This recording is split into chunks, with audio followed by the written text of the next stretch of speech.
All Hump right. day. It is hump day. Speaking of hump day, unfortunately, Deshaun Watson Mm. is going to be a big topic today as he gets his 25th and 26th total lawsuit, civil lawsuit. I mean, Barrett, what's going on here, man? Give us dude, we talk about this for the past 2 weeks.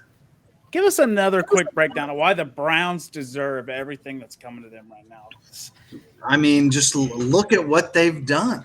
Look, everyone saw this coming. I mean, the way Baker was treated, uh, the way it's just the Browns organization. I mean, Achilles Smith, starting with probably John Elway, the drive in the 80s, knocking them out. Like, they are cursed. They had Bill Belichick at one point as like a defensive coordinator or something, or a head coach, I think, or one of the two.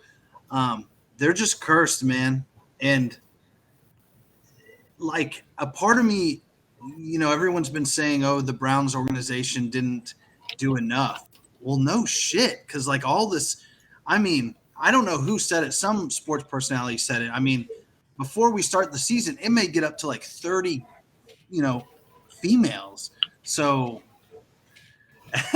I did see something today that the Browns may be able to get out of the contract if more things come against them. I don't know. I didn't click on the article to read it, unfortunately. But there may be like a loophole that they made in the contract. But did they? I mean, come on, man. You think it was just going to stop at 22? And I don't know if he settled or whatever. And nah, it's just going to. He's not trying to settle. He's saying, I'm clearing my name. Right, but did you?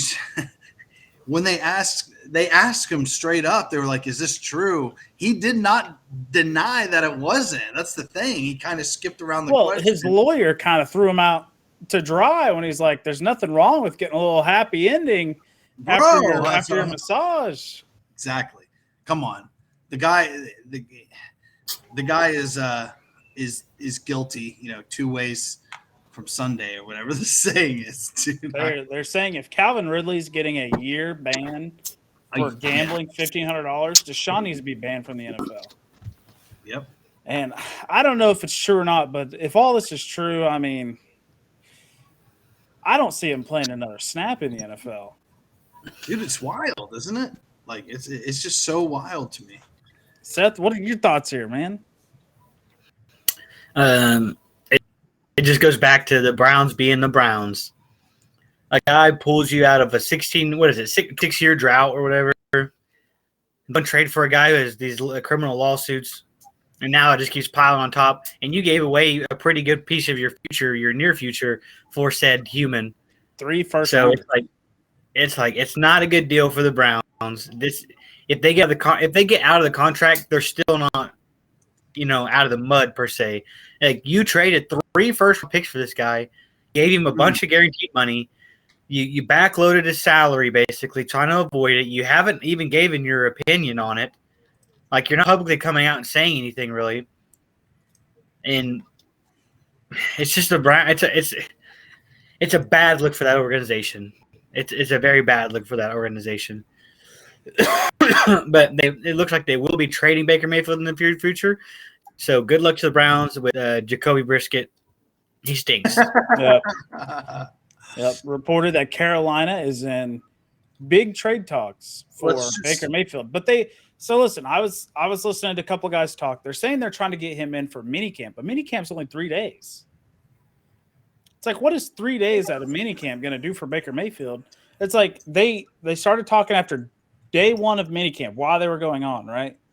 So then let's say they execute the trade day 1 of minicamp. They got to fly Baker to Carolina, get a physical, get him prepped, and then he hops on the field for maybe day 2, maybe day 3, and he's there for the last day of 2 days. It's like, is that really – I don't know. I feel like if Carolina would have made that trade, they would have rushed and probably gave up too much. But now that minicamp, they're on their last day, I think it's going to die down. Baker may not – I don't know if Baker's going to get traded. I hope he does. He needs to get out of that poverty franchise. and move on. Let's just ask ourselves, or let's envision that it's not Baker. Let's just put a quarterback there with everything that Baker did. Doesn't matter. It's not. It's quarterback X. And like Seth said, 26 semi years of ineptability or ineptitude or whatever, like any quarterback there, that pulled them out of what they were. Like, I don't know. They deserve all this bullshit, honestly. Like, so whatever, dude. Absolutely. The Browns being the Browns.